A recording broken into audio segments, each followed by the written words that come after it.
Meron ako ditong 5 egg. Haluin ko muna.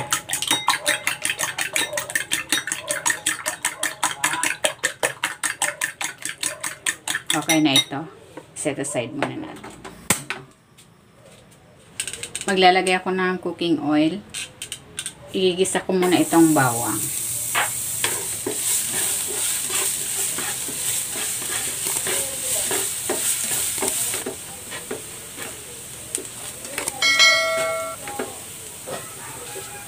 At itong onion leeks.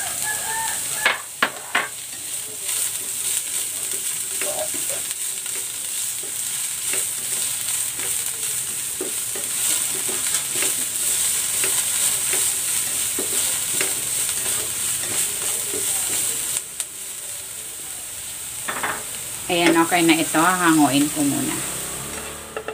Ayan, ilalagay ko yung ginisa kong sibuyas at bawang dito sa egg.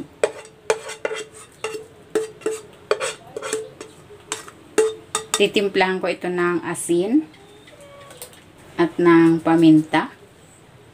Pwede kayong maglagay dito ng mga pampalasa of your choice. Then, haluin natin.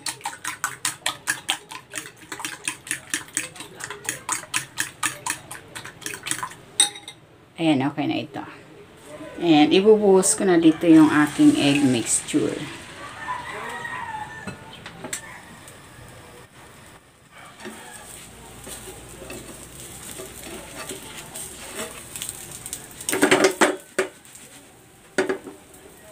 And babalik na rin ko ito. Maglalagay ako ng plato.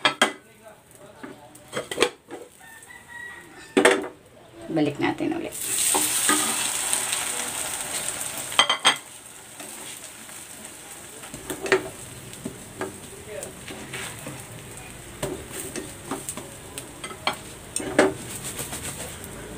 Balik na rin ko.